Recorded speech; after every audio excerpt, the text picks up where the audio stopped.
Good afternoon. Ah, Kala ko tulog na kayo, kaka-worship pa lang natin.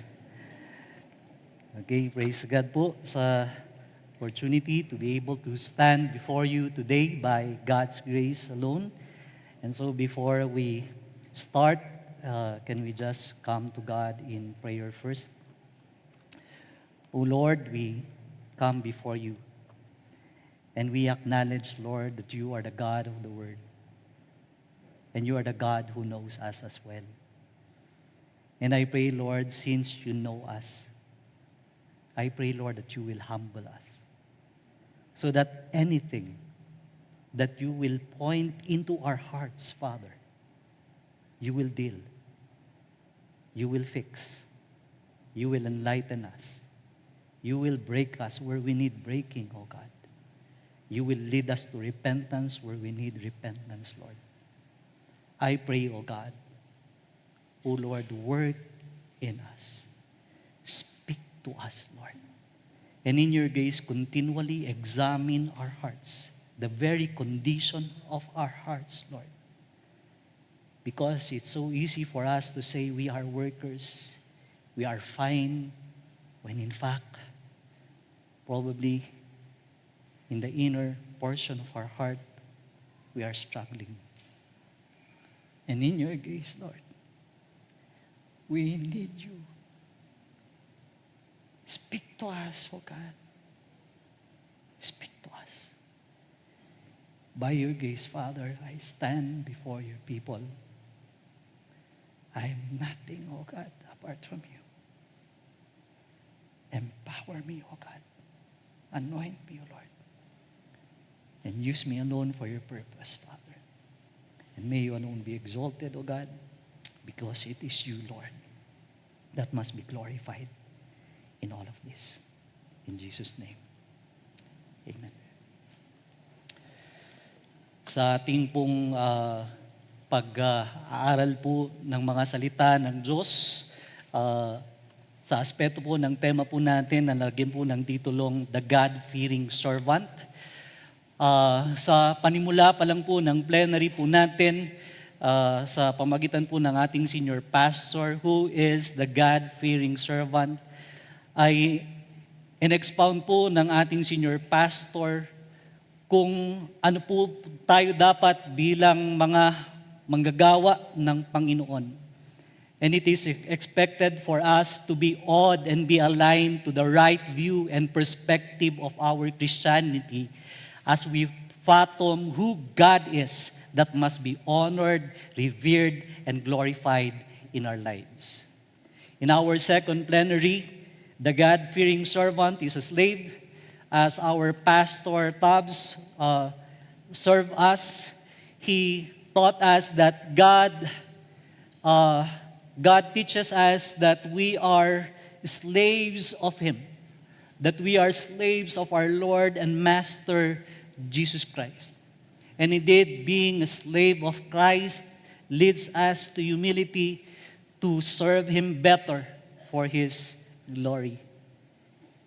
At kaninang umaga po, our Pastor Enz also ministered to us, the God-fearing servant is a lover of Christ and His church. And in this third plenary, this morning, God enabled him to help us see our servanthood that should exemplify loving Christ and loving the church.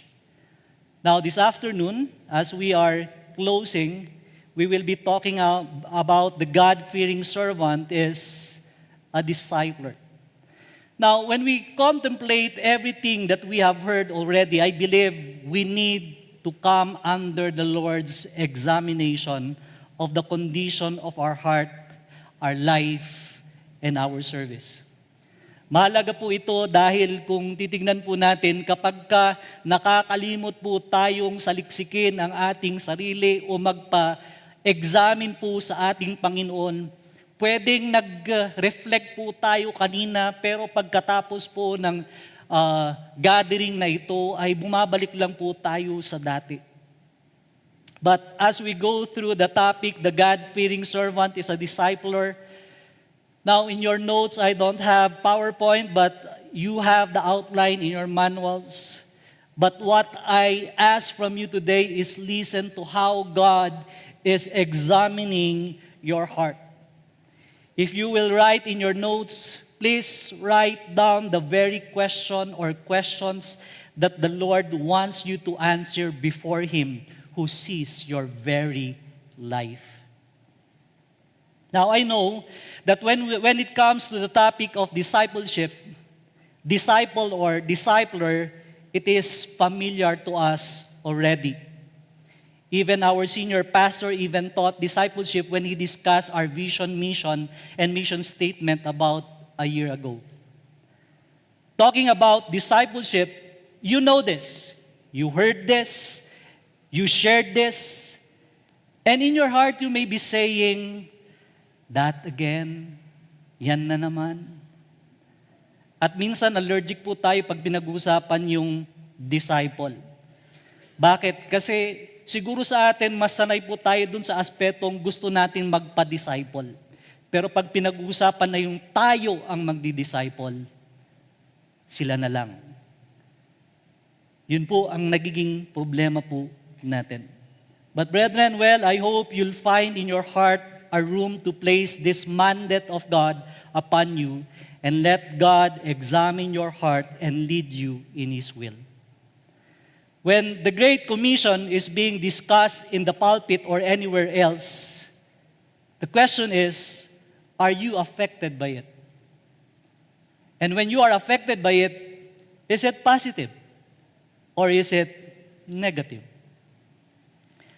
We will be looking at Matthew 28, verse 18 to 20, but I will be focusing on the implications that I hope will help us refocus ourselves and give ourselves to God's call of being Christ's disciples. Now let's read our text. And Jesus came up and spoke to them, saying, all authority has been given to me in heaven and on earth. Go therefore and make disciples of all the nations, baptizing them in the name of the Father and the Son and the Holy Spirit, teaching them to observe all that I commanded you, and lo, I am with you always, even to the end of the age. Matthew 28, 18 to 20 was written by Matthew after the resurrection of our Lord Jesus Christ, where the disciples were instructed to meet Christ in Galilee. Now, some Bible scholars equate this mountain meeting in Galilee with the appearance of the Lord to more than 500 brethren at one time, according to 1 Corinthians 15, verse 6. The fact that some of the people present doubted His resurrection in verse 17 of Matthew 28, and some scholars believe that eventually these people who doubted believed in our Lord Jesus Christ. And it is on the Mount of Galilee that Christ gave this great commission. Today, we will be looking at 2 points with sub-points, of course. The first is the discipler is first a disciple of Christ. The second is the disciple is now a discipler of Christ. Now, let's look at the first point. The discipler is first a disciple of Christ.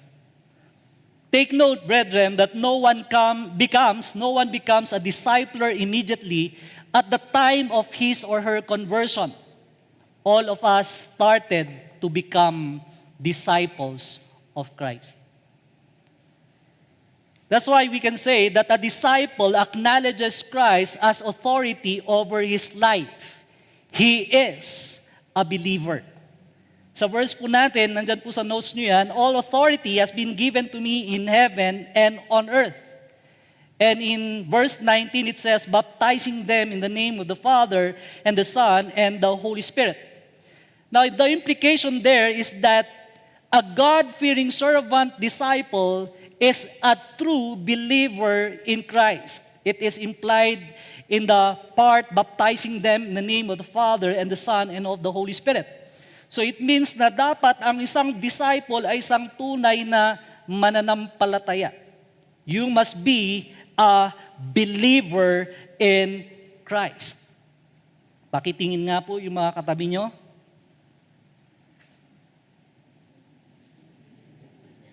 Believer ba yan? O, pakisabi sa katabi mo, believer ka. Bakit? Naku, delikado yan. Parang yung sabi lang, believer ka? Yeah. But friends, if you say that you are a disciple of Christ, you must be a believer. This is very important. We know that the meaning of the word disciple is a follower. The question is, whom do you follow? Now for us, of course, we must be followers of Christ. And I'm not asking if you're a member or worker of or follower of Guiding Light. I'm asking if you are a follower of Christ. You are a worker of GLCC, a worker in a ministry, but are you a follower of Christ? Are you a true disciple of Christ? And we need to take this seriously. And I'm not asking if you know Christ. I'm asking if in your heart you really knew Christ in your life. Or I would ask, does Christ know you? Does Christ know you? This is important. I remember the passage where Christ asked his disciples, "Who do the people say I am?" In Mark 8:27 to 29, it says, "And Jesus went out along with his disciples to the villages of Caesarea Philippi, and on the way he was asking his disciples, saying to them, 'Who do people say that I am?' And they told him, saying, 'John the Baptist, and others say Elijah, but others one of the prophets.' And he continued asking them, 'But who do you say that I am?' Peter answered and said to him, 'You are the Christ.'" The question is, who is Jesus to you? Is Christ your Messiah? If Christ is asking you, "Who am I to you?" what's your answer? Is Christ really your Messiah, your Savior, your Lord, your Master? Because if He is really your Messiah, your Savior, your Lord and God, then that should bring changes in you. You may say, "Yes, I've been a Christian and even a worker for 30, 20, 10, 5, 3, 2 years." The point is, are you a follower, a discipler of Christ? Not before, not then, but until now, are you a follower of Christ? Kasi hindi mo pwedeng sabihin, follower ako noon. Ngayon, follower ka pa rin ba? Are you still following Christ in your life? I believe this is where everything begins. Is Christ your Messiah, your Savior, your Lord? Are you a follower of Christ? This is the forefront of who we are and what we must be. We must be a true follower of Christ. We must be a believer. As well, in verse 18, it is implied that a person who makes a disciple acknowledge Christ's authority. We must acknowledge Christ's authority. It is implied in verse 18, "All authority has been given to me in heaven and on earth." Now, the point of the passage is the overall authority of Christ given by the Father. And it was based on this authority that Jesus commissioned His disciples. The entire Gospel of Matthew stresses the authority of Jesus. By His death and resurrection, Jesus defeated all enemies and won for Himself all authority. Because of this, we may obey without fear because of His authority. And no matter where He leads us, No matter what circumstances we face, He has authority and is in control. But are we submitting to His authority? Do we acknowledge His authority? Acknowledging Christ's authority is important. If I will ask you, who is the authority in your life? Who is the authority in your life?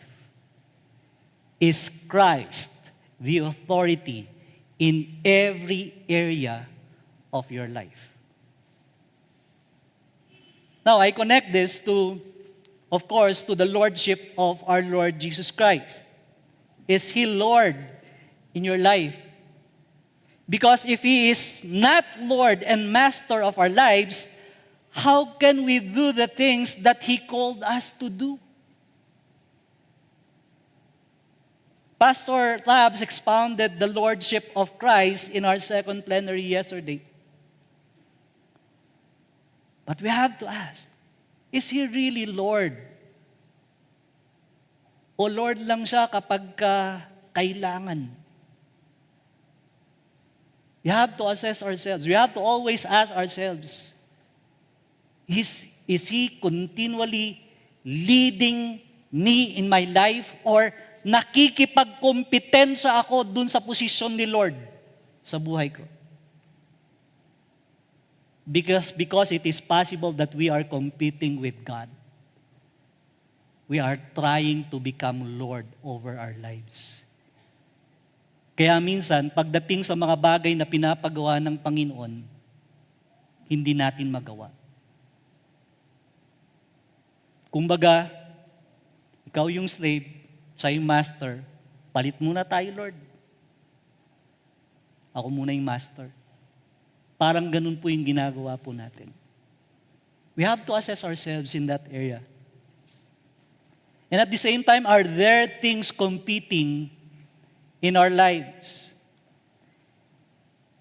In Luke 14:26-27, it says, "If anyone comes to me and does not hate his own father and mother and wife and children and brothers and sisters, yes, and even his own life, he cannot be my disciple. Whoever does not carry his own cross and come after me cannot be my disciple." Discuss din po ito kanina ni Pastor Enz. But we have to ask, is God there in our lives, or He is just here in our lives? Is He authority in our lives? Is He the Lord of our life? This is important if we say that we are a follower of Christ, if we are a disciple of Christ. At the same time, in your notes, it is also said, a disciple is growing or maturing in his relationship to the Lord. I look at the phrase, "go therefore." The Greek verb translated for the word go is actually not a command, but a present participle, going. That's the reason why the only command in the entire Great Commission is make disciples. And Jesus said, while you are going, make disciples of all the nations. That's the call. Now, the word "go" there, if we will say, as you are going where? As you are going what? What does that mean? Now, of course, if we will look at the passage, as you are going, make disciples. Yun po yung sinabi po sa mga disciples ng Panginoon. Because they are already taught by Christ, they can go already. But in one way or another, if we look at the word "go," we can also say that as you are going on in your Christian life, as you are growing as Christ follower, make disciples. I will repeat. As you are going on in your Christian life, make disciples. As you are growing as Christ follower, make disciples.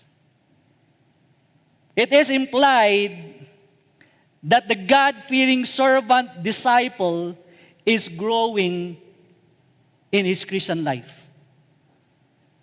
It is expected that a believer in Christ is growing in his relationship with God. That's why as you go on in your Christian life, the question is, are you growing? Hindi po pinag-usapan dito kung baguhan ka. Hindi pinag-usapan dito kung matagal ka na. Are you growing? Hindi po pinag-usapan dito yung mga paglaki nyo at paglaki nyo. Diba?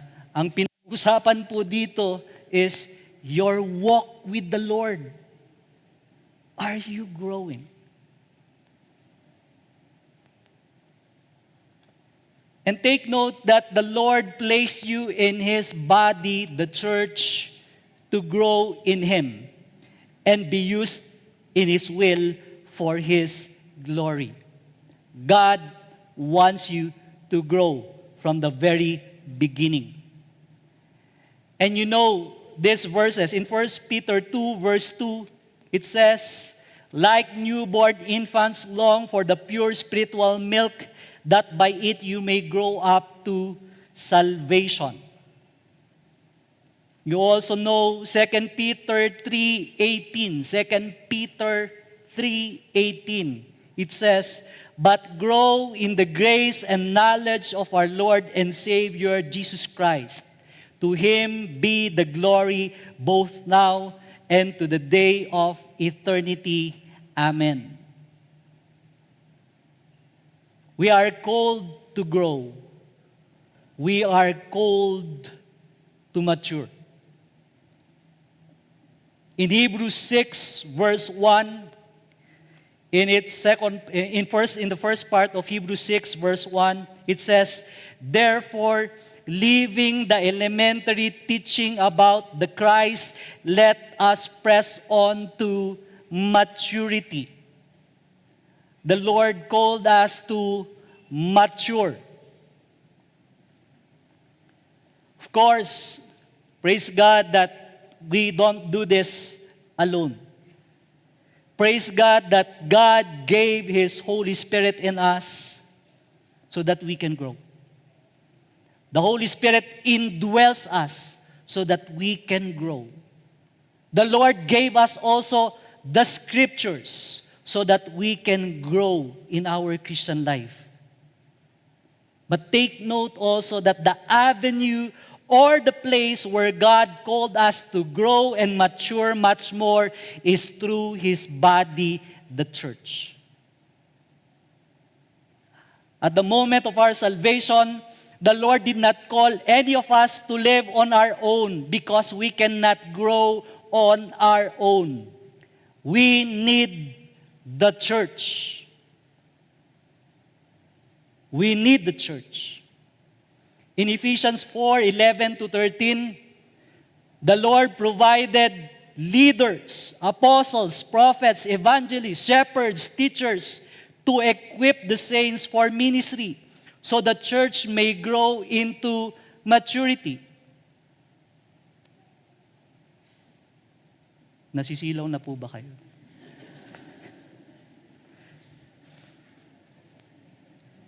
In Acts 2:42-47, the early believers devoted themselves to the apostles' teaching, fellowship, breaking of bread, and prayers. And this shows that growth happens through learning, through gathering, through worship, through service. Now the question is, did you maximize all that the church offered for opportunities for your growth and maturity? I will repeat. Did you maximize all that the church offered for opportunities for your growth and maturity? Bible studies, cell groups, fellowship, discipleship, training, and all the activities that will help you grow and mature in the Lord. And take note, the point is not only your attendance in those gatherings. The point is, did you grow through those gatherings? Did you grow in the Word? Did you grow even in prayer? Did you grow in your service to God? Were your giftings that God gave you maximized? Because, brethren, if you are not maximizing the gift or the giftings that God gave you,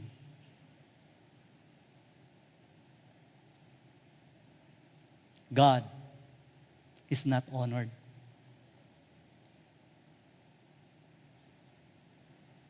Simple lang. Hindi nagkamali ang Panginoon nung binigay niya yung gift na yan sa'yo.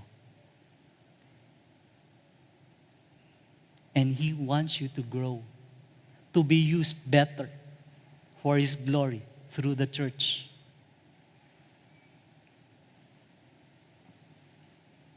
That's why, brethren, are you growing in your relationship with the Lord?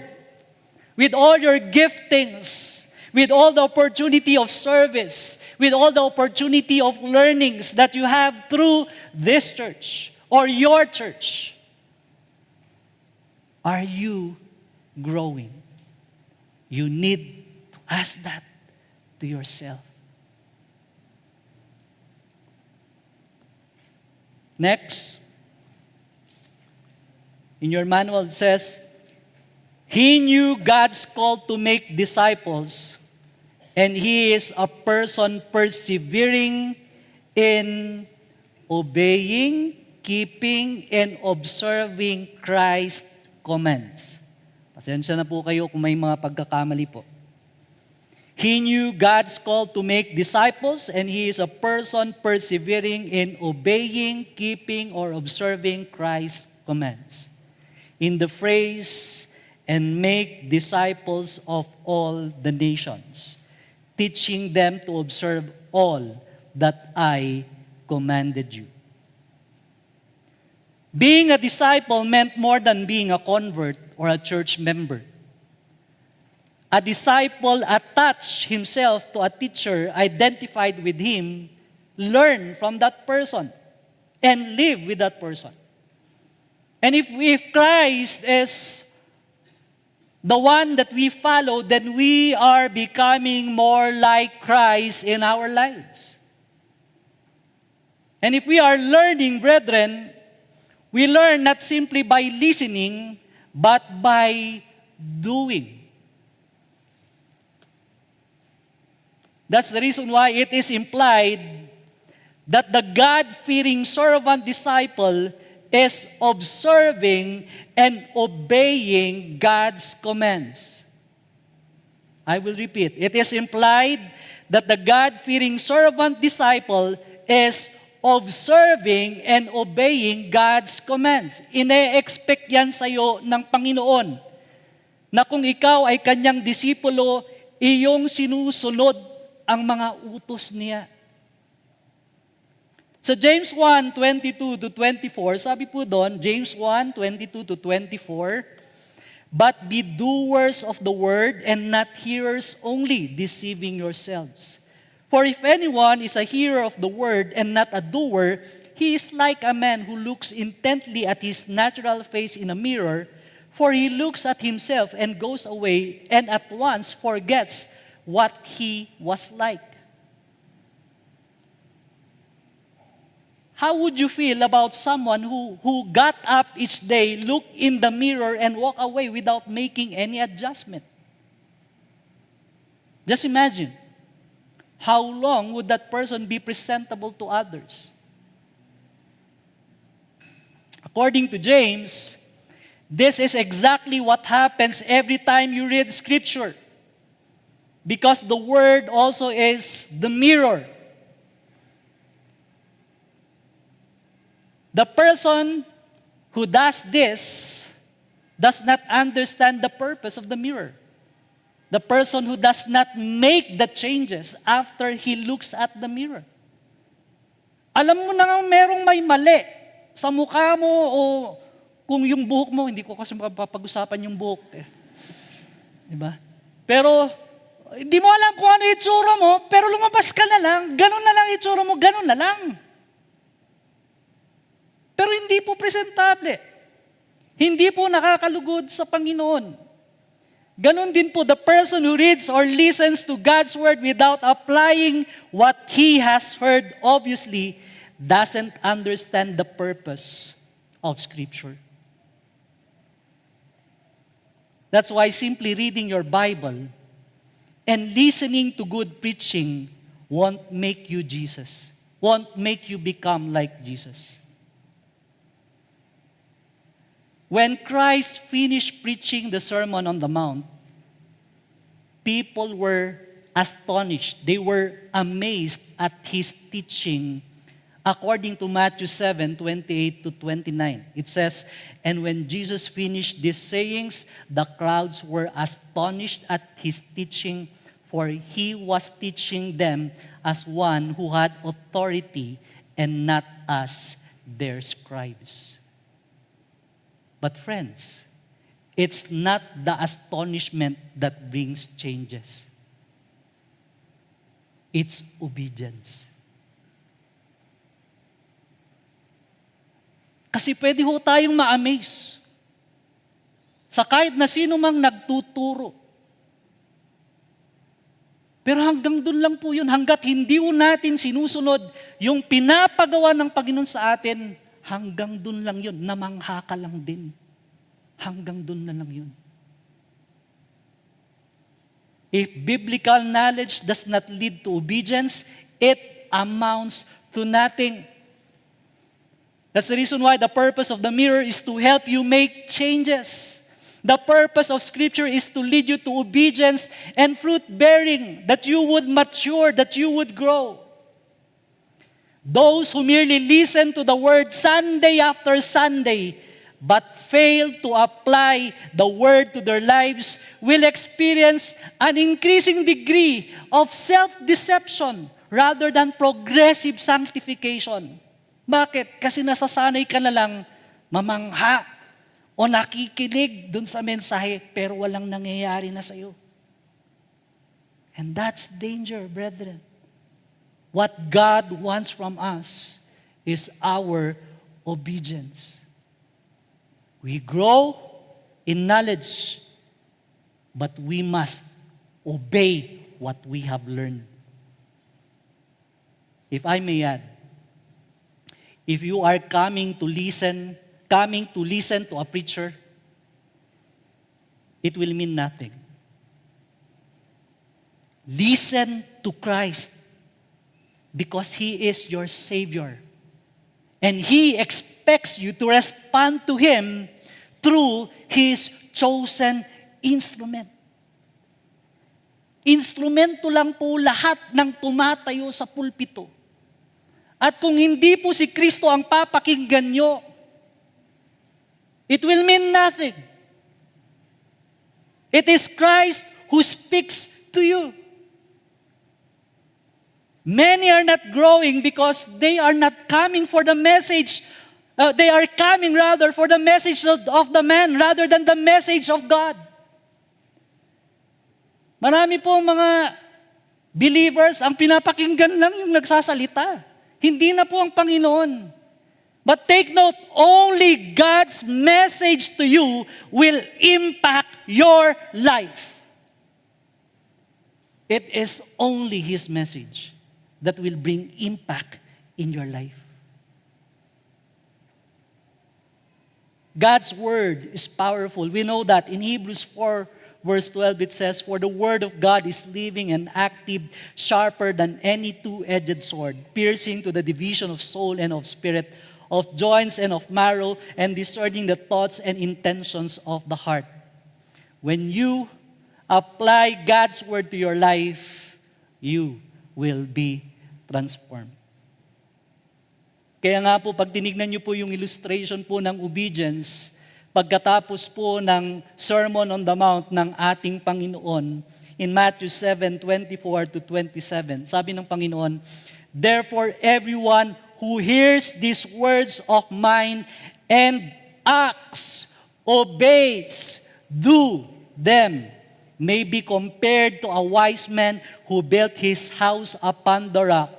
And the rain descended, and the floods came, and the winds blew, and burst against that house, and yet it did not fall, for it had been founded upon the rock. And everyone who hears these words of mine and does not act upon them will be like a foolish man who builds his house upon the sun, and the rain descended, and the floods came, and the winds blew, and burst against that house, and it fell, and great was its fall." Christ illustrated the impact of obedience.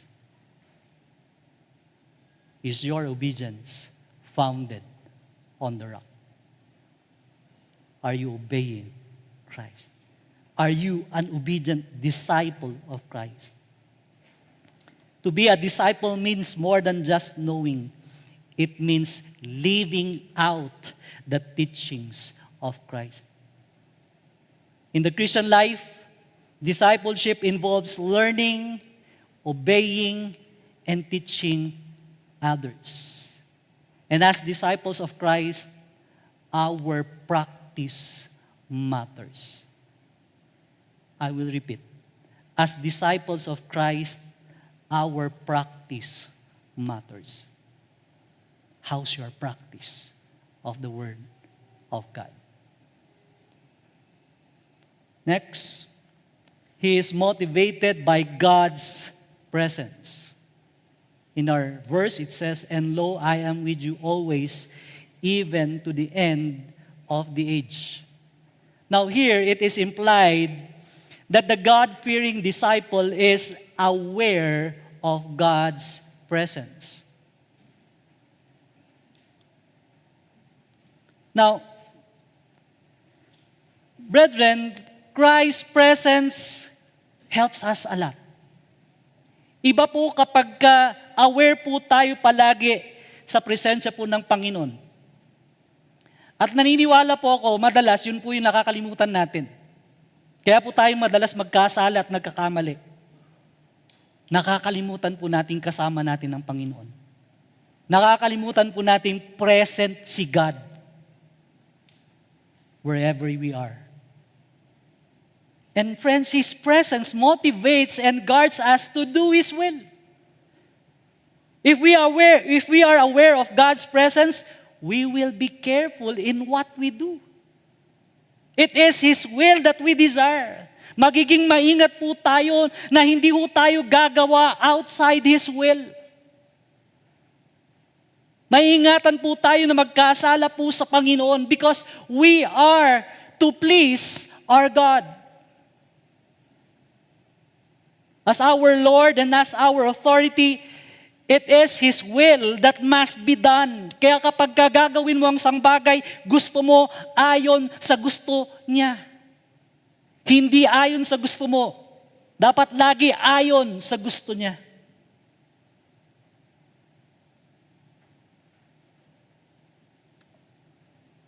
At the same time, His presence motivates and guides us to do His will. Paano tayo na-motivate doon? If we are aware of God's presence, we are empowered by it.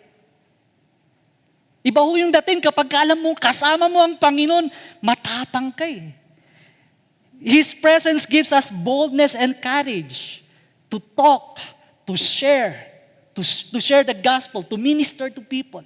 Kapag ka alam mo, kasama mo ang Panginoon. Nararamdaman mo na, alam mo, nandyan siya, sasamahan ka niya, o kasama ka niya.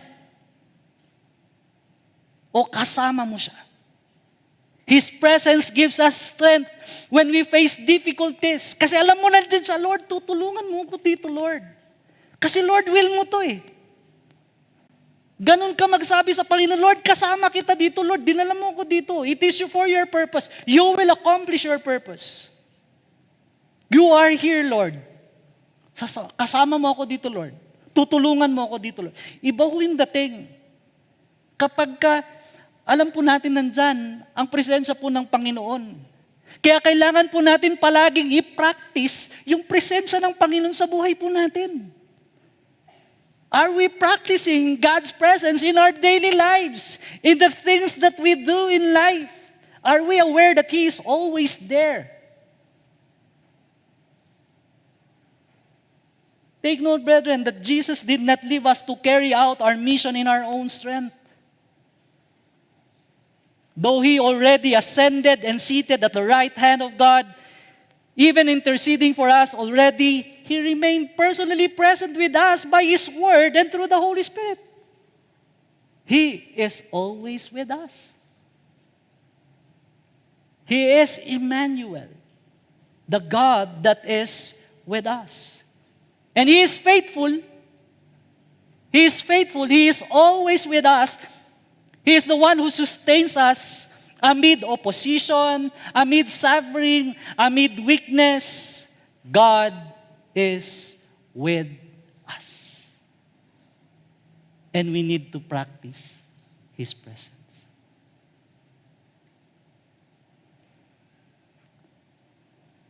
Now let's look at the second point.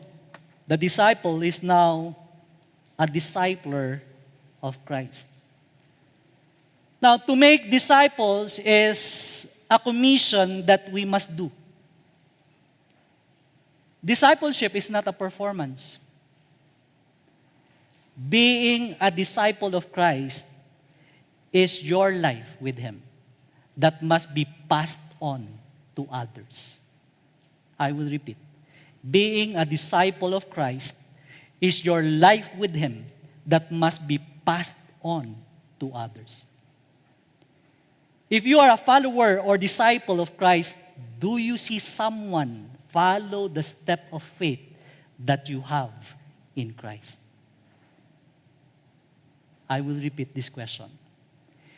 If you are a follower or disciple of Christ, do you see someone follow the step of your faith that you have in Christ? Meron ka bang nakikita na sumusunod sa yapak ng iyong pananampalataya sa Panginoon? Pag tumitingin ka ba sa paghakbang mo bilang mananampalataya sa Panginoon, nakikita mo bang may sumusunod sa yapak na yan? O nag-iisa ka lang? Pero matagal ka ng mananampalataya. Kailangan ho nating tanungin ang ating sarili sa bagay na ito. And friends, when we say that there must be someone who should follow the step of our faith, it does not matter if it's a family member, if it's a neighbor, a friend. What matters is that you are now being used by God to disciple someone. Doon pa lang. Now let's answer this. How do we disciple? In your notes, we lead them to Christ through the gospel and make sure they have committed their lives to the Lord. Again, in the verses, all authority has been given to me in heaven and on earth. And in verse 19, baptizing them in the name of the Father and the Son and the Holy Spirit. Brethren, under Christ's authority, we are called to proclaim the gospel. So we can baptize them in the name of the Father and the Son and the Holy Spirit. It is implied that the God-fearing servant knows the gospel and he can proclaim it. One of Jerry Bridges' book, Disciplines of Grace, in chapter 2, entitled Preach the Gospel to Yourself, he mentioned, the gospel is not only the most important message in all of history. It is the only essential message in all of history. Yet we allow thousands of professing Christians to live their entire lives without clearly understanding it and experiencing the joy of living by it. He also said, I believe part of the problem is our tendency to give an unbeliever just enough of the gospel to get him or her to pray a prayer to receive Christ. Then we immediately put the gospel on the shelf, so to speak, and go on to the duties of discipleship. As a result, Christians are not instructed in the gospel, and because they do not fully understand the riches and glory of the gospel, they cannot preach it to themselves nor live by it in their daily lives. He also mentioned, the typical evangelical paradigm is that the gospel is for unbelievers, and the duties of discipleship are for believers. But the gospel is for believers also, and we must pursue holiness or any other aspect of discipleship in the atmosphere of the gospel. To do that, however, we must firmly grasp what the gospel is and what it means in practical terms to preach it to ourselves every day. Now, friends, the gospel is a living proof of your life that it is indeed God's power unto salvation for everyone who believes. We know this. Romans 1:16, for I am not ashamed of the gospel, for it is the power of God for salvation for everyone who believes, to the Jew first and also to the Greek. It is your very experience, the power of the gospel in your lives.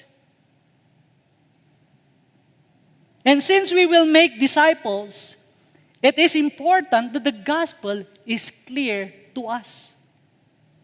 What I mean is, we know what we have and we know what we share. We need to preach the gospel to ourselves daily so that the truths of the gospel will permeate our lives.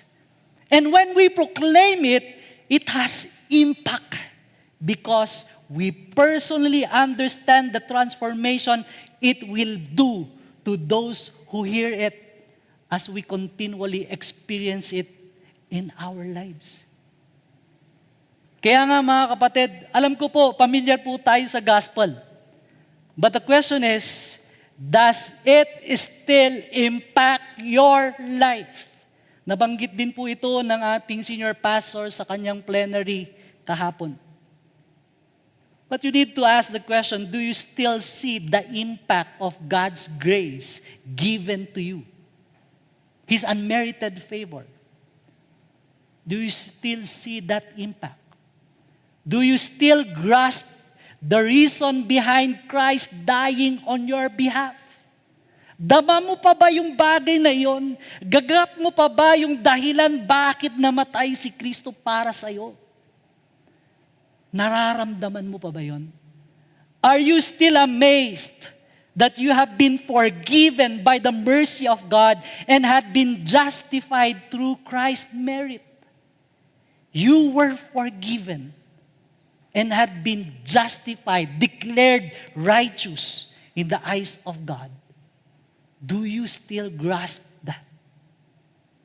O nakakalimutan mo na? Are you still overwhelmed by such a great salvation that by God's grace you were granted eternal life? Are you still affected by the gospel? Brethren, the gospel reminds us that we have been chosen and called by God for Him and for His glory. The gospel reminds us that He chose you and me for Him and for His glory. If the gospel transforms us, then we are also convinced that God will do that to others. Kasi alam mong naranasan mo, kaya mo sa puso mo na kapag kasinare mo, si Lord din ang kikilos dun sa sinesiran mo. Kasi nga ikaw mismo na-transform, nabago. Yun po yun. Yun yung impact ng gospel sa'yo. Every time you share it, you know its power. Because you know the God behind it.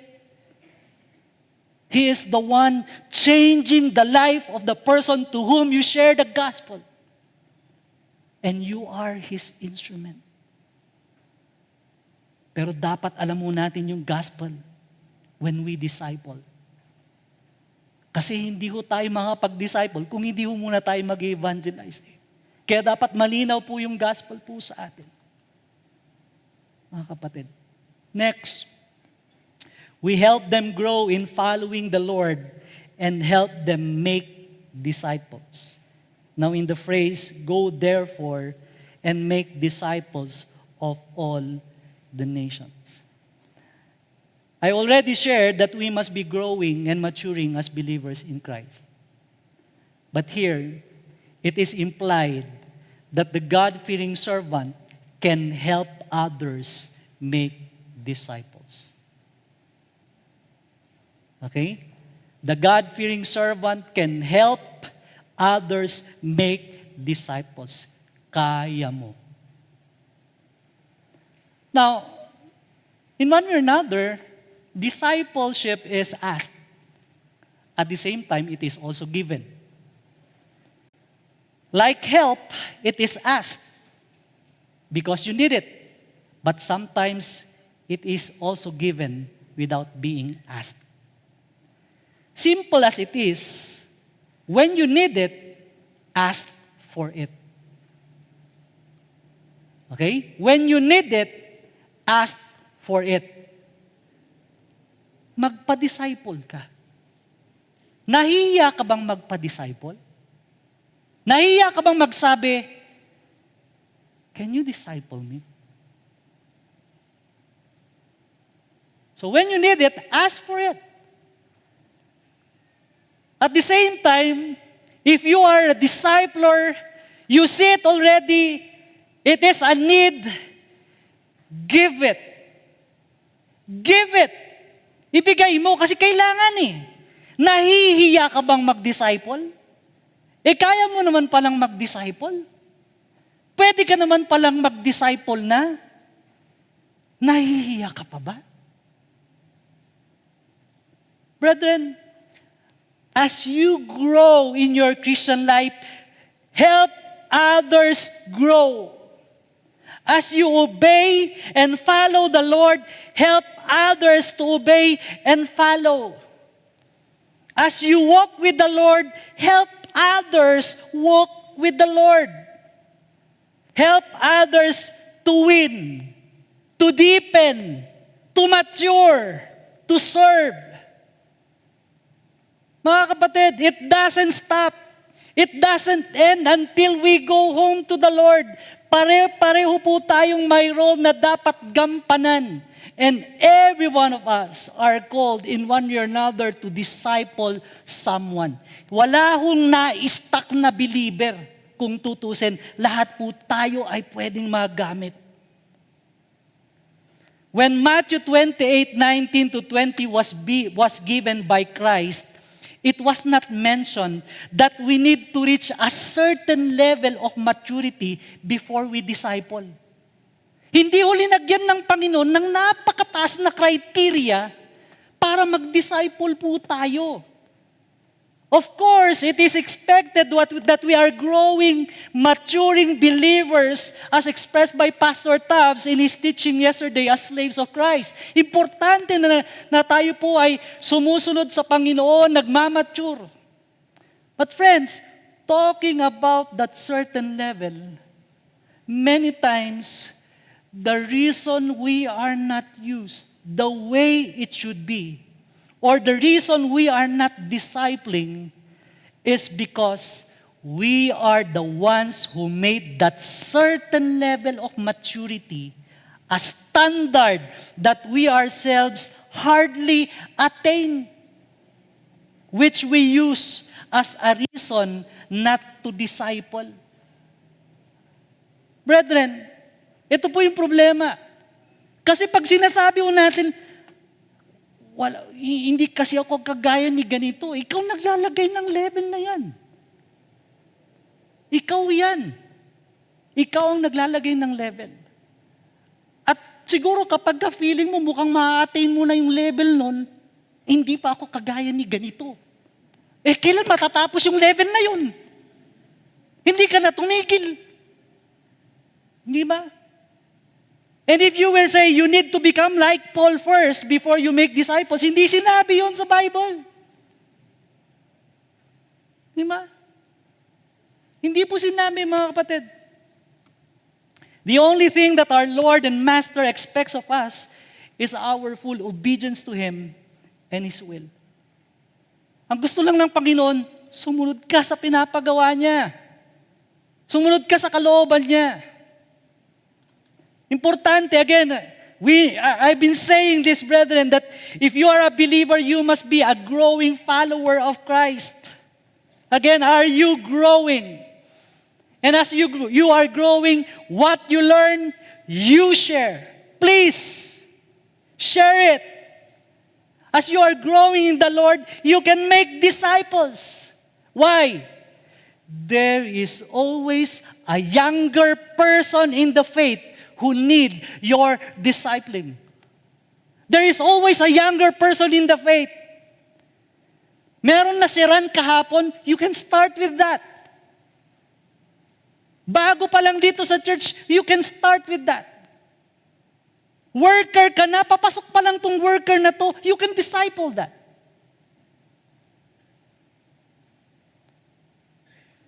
There is always a younger person in the faith who need your discipling.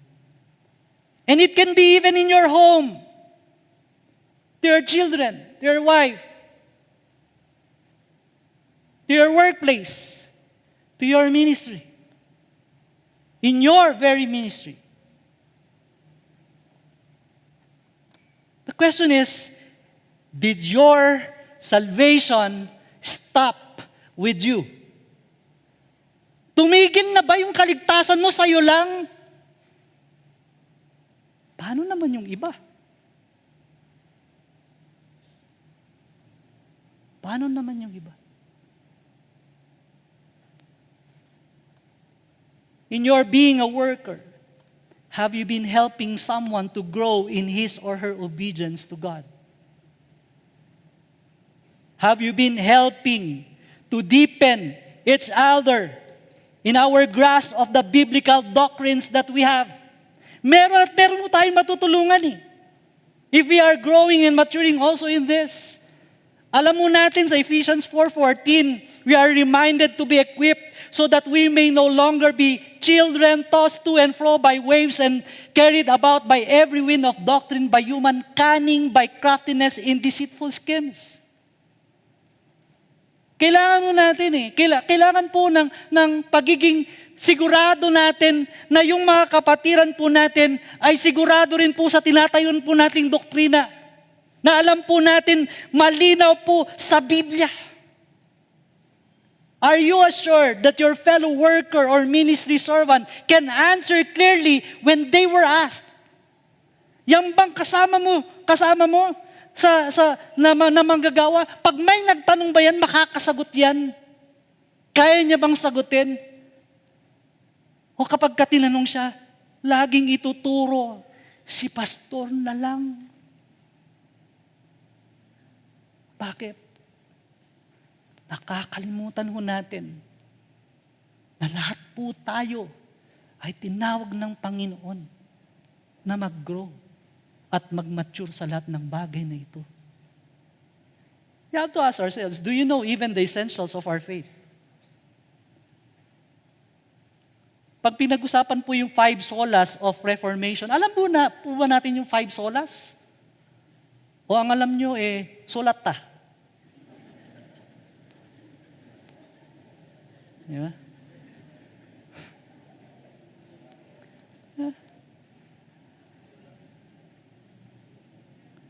Ito ang dami ko natin kailangan matutunan.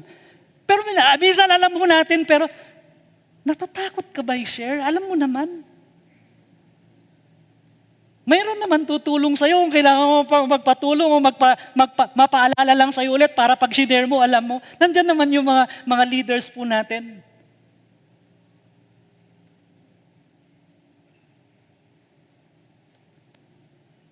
If we ask ourselves, can we say that our brothers and sisters are clear with the gospel? Na kapag ka nag-share sila, hindi ka takot. Na pamali-mali siya. Hindi ka takot na magkakamali siya. Are we helping them? Familiar ba tayo sa doctrines of grace natin? Even the truths that we believe as a church.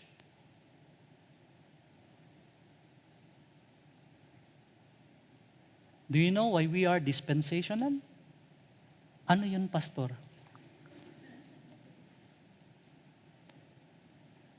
Are we helping the younger in the faith to grow in these truths and in their obedience to the Word of God?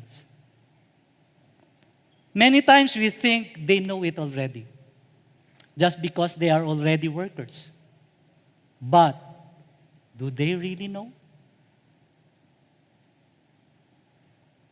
We know our mission statement. Win, deepen, send. We have been won. We are being deepened. But we do not send. We are not sending people. Brethren, some are sent, but are they deepened? Some are deepened, but are not winning. Yung iba, yung win nila, won. Pag sinabing mag-share tayo ng gospel, won. Kayo na lang.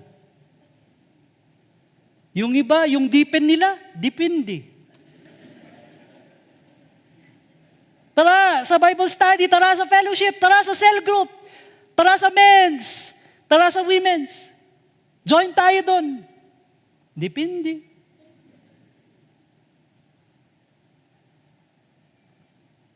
Ask yourself, did it stop with you? Tumigil ba sa'yo?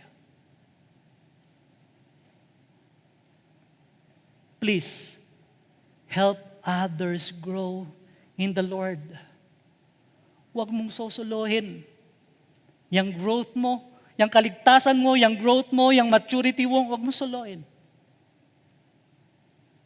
Because someone needs your help. At maaring ang nangangailangan niyan ay yung mga wala dito ngayon.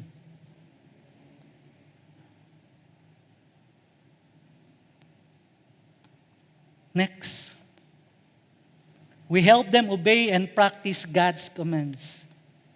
Verse 20, teaching them to observe all that I commanded you. It is implied that the God-fearing servant, discipler, practices God's commands. At ito po yung dapat po nating ipasa. Disciples were to receive more than instruction in belief. They were to learn and practice everything Jesus had taught. God's commands must govern worship, character, relationships, forgiveness, love, prayer, purity, and service. Disciples are responsible for establishing believers in a life of obedience, passing on the full teaching of Christ rather than selected portions of it. John 14:15 says, "If you love me, you will keep my commandments." At ginagawa po natin dapat yan at pinapasa natin yan sa mga dinidisciple po natin.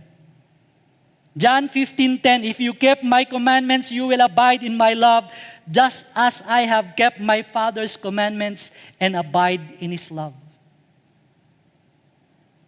1 John 2:3-5, "And by this we know that we have come to know Him if we keep His commandments. Whoever says, 'I know Him,' but does not keep His commandments is a liar, and the truth is not in him. But whoever keeps His word, in him truly the love of God is perfected.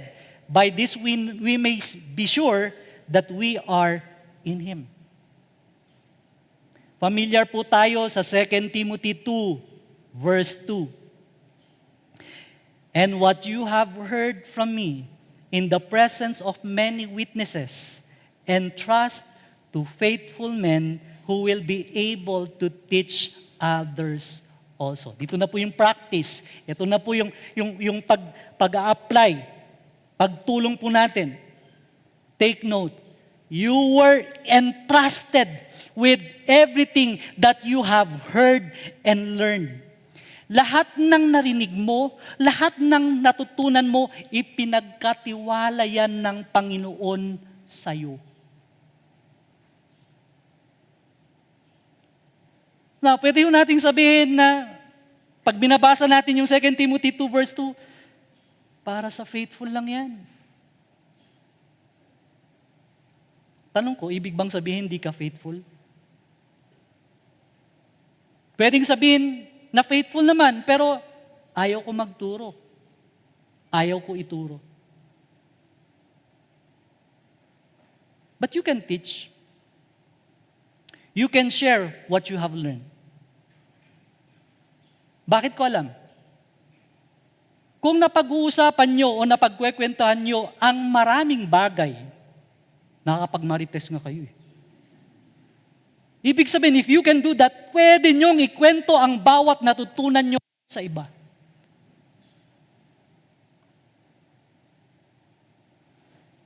You may say it's only for Timothy or for those who are called to full-time. But I'll ask you, are you not reliable? Are you not faithful?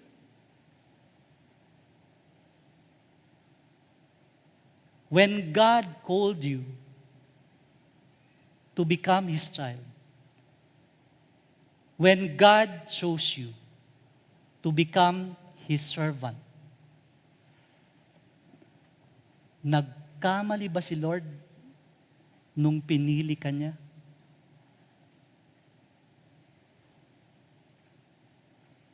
Kapatid, hindi nagkamali si Lord. Hindi tsamba nung ikaw ay nasave. Hindi tsamba na nasa guiding light ka. Meron bang ganon sa inyo? Tignan nyo nga katabi nyo, uy, tsamba ka.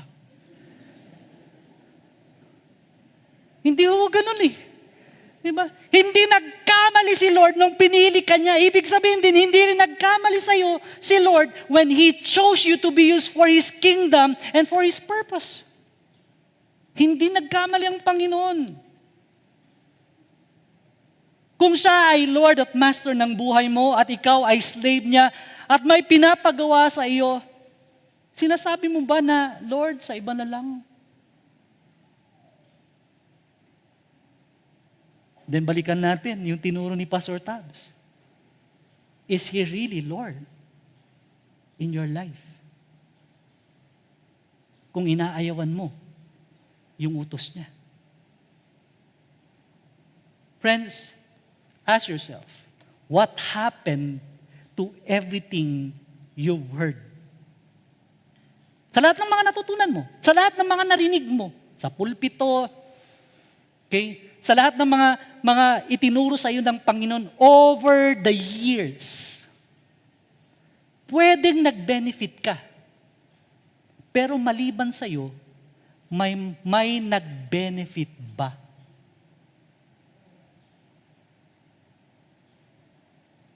And friends, what happened to all the teachings you've learned over the 30 years of Guiding Light Christian Church? What happened? Nasaan ka na, kapatid?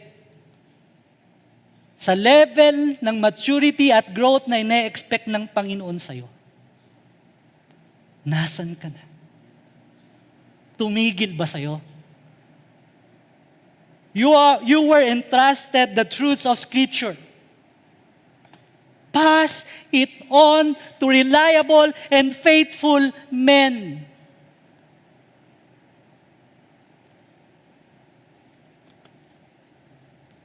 Are you aware of people in your ministry struggling? Probably even thinking of quitting. Pero linapitan mo na ba? Tinanong mo na ba kung ano pinagdadaanan niya? Or are you becoming unconcerned with your fellow brother or sister? Because you're just thinking na okay lang sila. Alam niyo po, may problema po kasi tayo. Meron po tayong kultura na hindi po tayo nagtatanong patungkol sa spiritual na bagay. Nakakalimutan na ho nating tanungin yon. Kaya minsan marami po tayong pinag-uusapan patungkol sa buhay po natin, pero pag pinag-uusapan yung spiritual, hindi na natin napag-uusapan, pero may struggle. May problema pala. And sometimes that becomes a culture already in the church.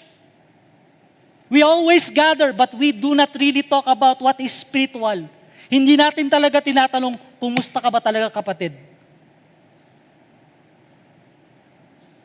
Tapos magugulat ka na lang. Wala na, hindi na nagpapakita. The question is, did we contribute to those who backslid? Kasi hindi ko tayo nagtanong. Hindi natin naisip kung kumusta po sila. Did we contribute even to those who left us? Maliban na lang po kung talagang matigas ang ulo nila at iba ho talaga yung puso po nila. Pero nag-contribute ba tayo sa pag-alis nila kung hindi natin talaga sila tinulungan?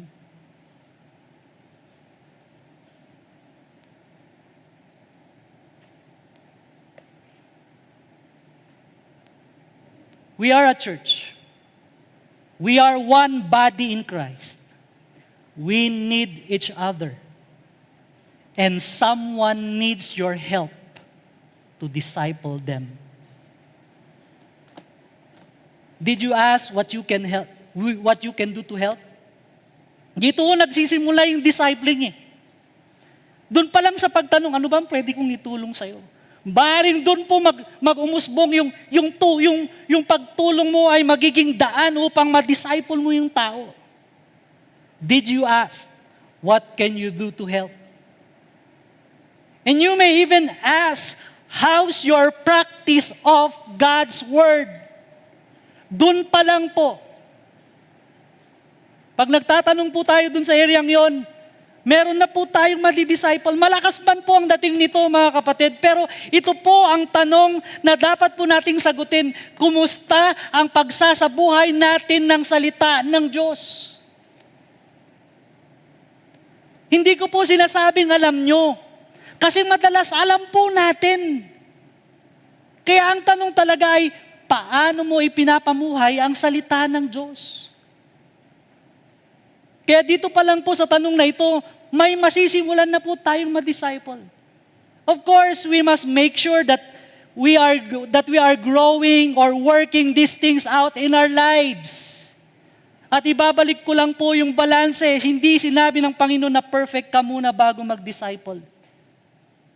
Minsan nagsisimula lang doon, kailangan na pala ng kapatid na to. May pangangailangan na itong kapatid na, anong gagawin mo? Ikaw yung linagay ng Panginoon sa sitwasyon na yon. God is opening already a door for you. Are you closing it?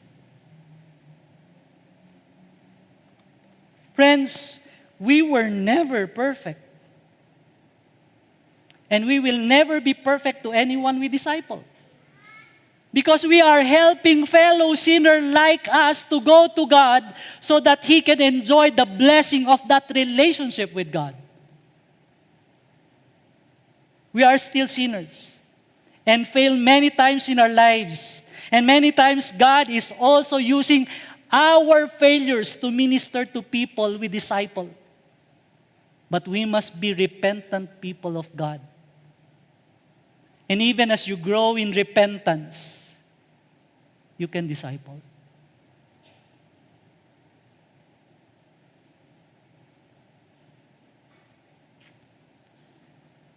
Christ, our Master and Lord, commissioned you and me to make disciples.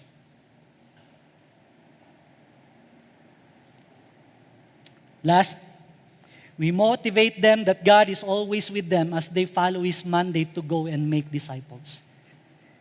Again in the verse, and lo, I am with you always, even to the end of the age.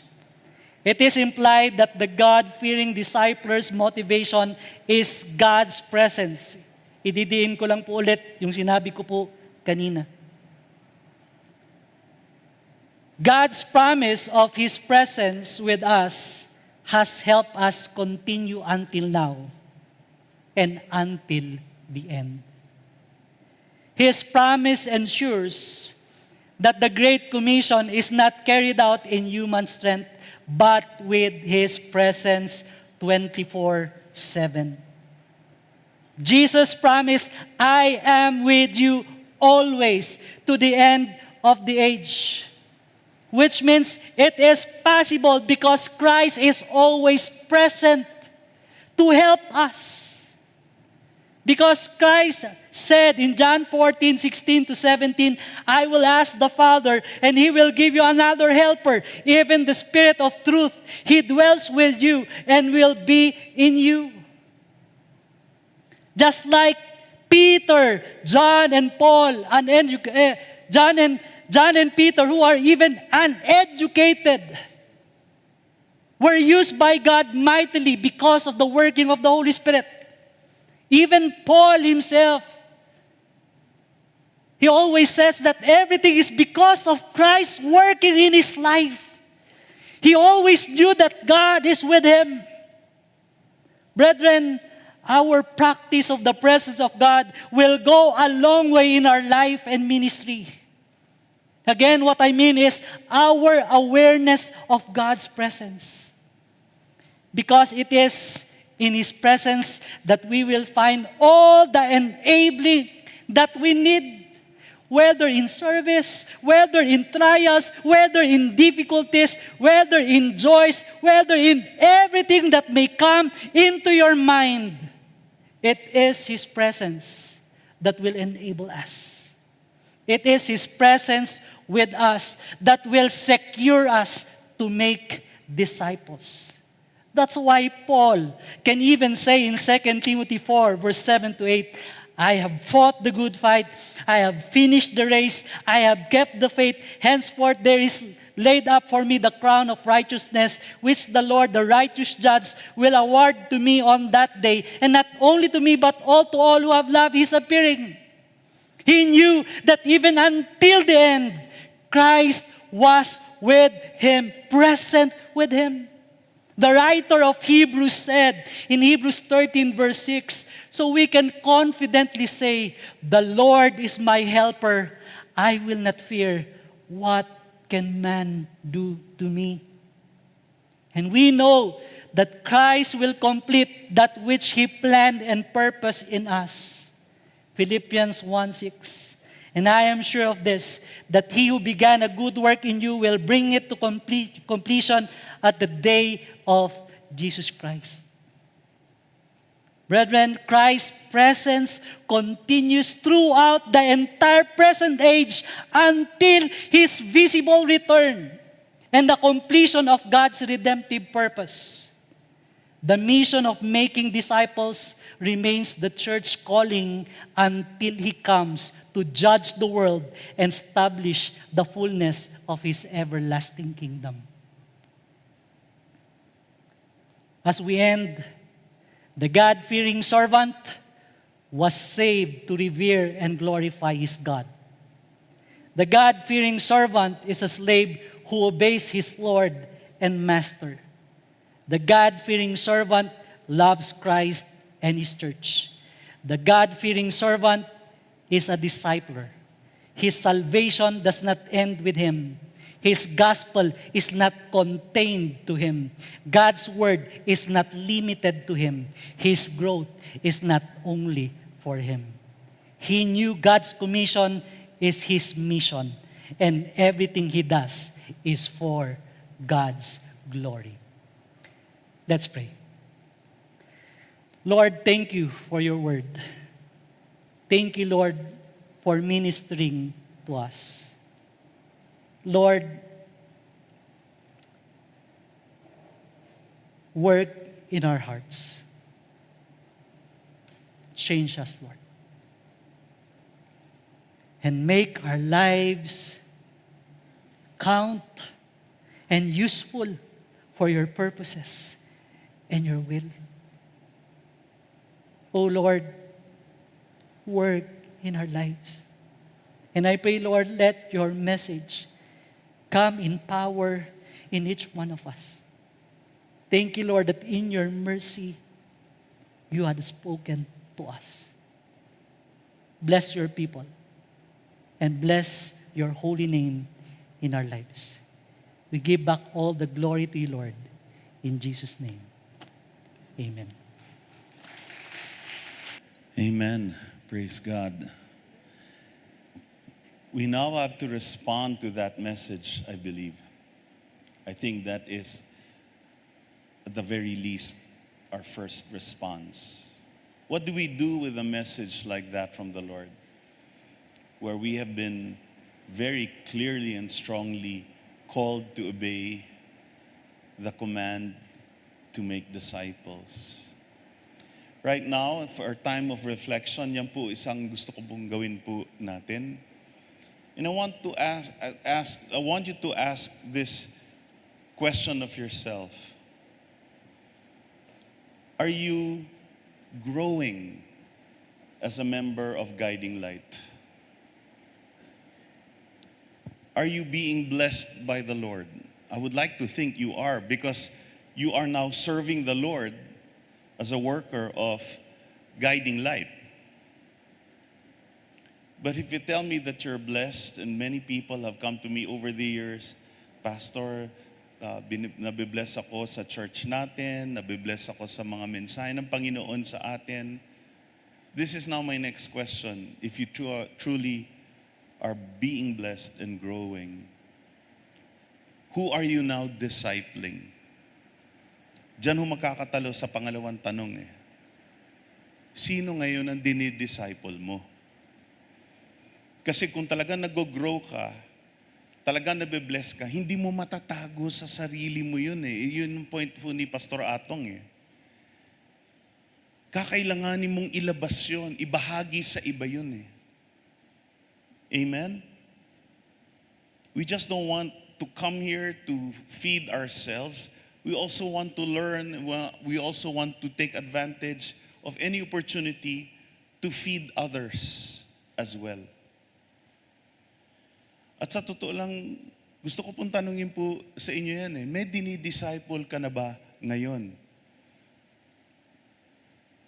Kung matagal-tagal ka na sa Guiding Light at ang sagot mo wala pa, bakit? Akala ko nabibless ka, pero bakit ka walang dinidisciple? Maaaring ang tanong mo, how do I start? Ito na, madami na nabanggit si Pastor Atong, but you know what? You can start within your own ministry. Look at someone in your ministry na alam mong wala pa nagdi-disciple sa kanya. lumapit ka sa kanya, Pastor, paano ba ang approach? Para sa akin, you don't approach by saying, gusto mo i-disciple kita? Kasi mukhang kailangan mo ng discipler eh. hindi ganon. You can, for example, start by saying, kunyari si June, sabi ko kay June, mag-pray tayong dalawa, gusto mo mag-prayer partner tayo? So every now and then, tumabi tayong dalawa, pag-pray natin yung ministry natin, pag-pray natin yung mga kasama natin dito sa ministry natin. Gawin natin regular schedule yan, siguro once a week. Game ka ba? Or you can say, bro, aral tayo ng doctrines of the church. Umpisahan natin yung 10 fundamentals of the faith. Kasi matagal na na-print yan dun sa ating church manual eh. Hanggang ngayon, hindi ko pa binabasa. Sabay natin basahin, sabay natin pag-uusapan. Ano, game ka? Bihira ang tatanggi niyan sa'yo. At the same time, the discipler, once you begin discipling, you become a discipler, but you never stop being a disciple. Maliwanag ba yan? You're continually learning. The only time you will stop learning is when you breathe your last breath. Sa totoo lang. And so as a discipler, you're also learning. So if you invite someone na, sige, discipling tayo, bro. Kasi meron din ako mga gustong i-share sa'yo. Gusto ko meron tayong babasahin dalawa. Pwede tayong mag-umpisa by reading through, let's say, the Gospel of Matthew. Mag-one chapter tayo every session. No? You don't need to be a graduate of TEA to do that. No, you can research a bit regarding what is being said here. You can respond to the truths that come from the mouth of our Savior. You can respond to the examples of His life that He sets forth in Scripture. And in the process, you're not only sharing what you've learned to one who you're discipling, you need to make your disciple realize that you're also learning from Him. Meron din siyang nako-contribute sa buhay mo. Do not disciple someone who you think needs you much, much more than you need him. Because you will lord it over him. You will begin to act like you are the savior of this person's life. As you invite to disciple that person, tell that person, I also want to learn from you. I also want to learn from you. So it becomes a forum for instruction. No, Pastor, minsan kasi, alam ko, kailangan din maganda. Of course, kailangan din maganda. Lalong-lalo na kung magbubukas ho tayo ng Bible at mag-aaral kayo. Ang problema ko, Pastor, parang hindi ko alam kung saan ko isisingit sa schedule ko ang paghahanda. We have a wealth of material in our little library downstairs. At kayo mga nasa outreaches, I'm sure some of you, nag-umpisa na kayo ng library. O tanong nyo, humingi kayo ng tulong sa pastor ninyo. Pastor, ano bang pwede kong gamitin para mag-umpisa kami sa discipling namin? See, you need to take that step of obedience and faith. And then let the Lord be Lord of your discipling relationship. Allow the Lord now to guide you in your discipling. Amen? Kaya ito ang tanong ko sa inyo. Nagsaserve na kayo. That means nag-grow kayo. Sino dinidisciple nyo? Meron ba kayong dinidisciple? Minsan, tagal-tagal na ho natin sa Panginoon, sabihin natin, kasi sa church, wala naman nagdi-disciple sa akin. 30 years na tayo hanggang ngayon. Yung pa rin ang sinasabi mo, ikaw, meron ka bang dinidisciple? Pangalawa, ikaw gusto mo magpa-disciple, meron ka bang ninalapitan? Sabihin sa kanya, kuya, brother, pastor, sister, pwede mo ba ako i-disciple? You must want to be discipled also. Amen? Now, I know that there's some of you are already discipling people. That's good. Continue it. But don't think that you also don't need a relationship with a discipler over you. Especially kung madami kayong dinadaanan. Amen? And so for a time of reflection, ito po yun. That's what I want you to bring before the Lord. Lord, you've blessed me with spiritual growth. Now you've called me to serve you. You've fed me with the riches of your word. Lord, please help me to obey. Yan po, help me to obey the command to disciple someone. And you can begin to look first at the people in your ministry. Kung wala kayo makita doon, then someone in the church. Someone in the church.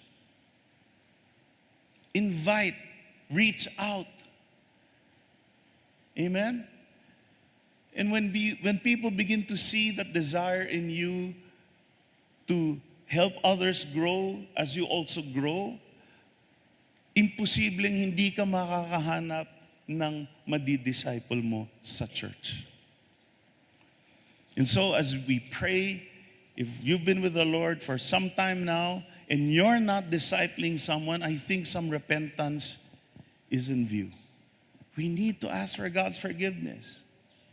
And then we need to make that resolve. Lord, sige, maghanap ako ng madidisciple ko. You begin to think, siguro after this, lalapitan ko tong kapatid na to, sabihin ko sa kanya, mag-discipling tayo. Game ka ba, kapatid? We need to respond to this message. Our salvation is not just for us. Our spiritual growth is not just for us. Amen po ba? So right now, that's what I would like you to do. Just bow our heads before the Lord in prayer.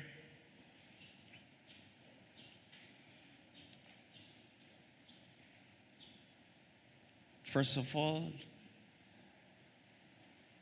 I think many of us here have to ask forgiveness from God for not having obeyed the command to make disciples. Sometimes we make the mistake of thinking that the Great Commission is only for missionaries.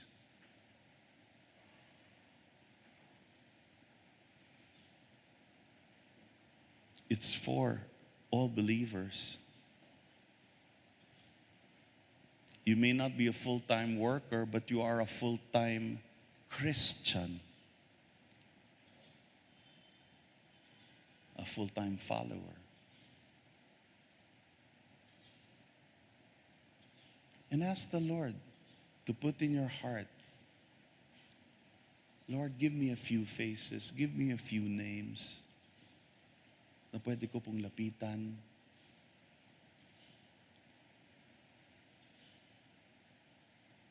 Lord, ayoko pong bumalik next year sa workers' retreat na wala pa rin disciple, Panginoon.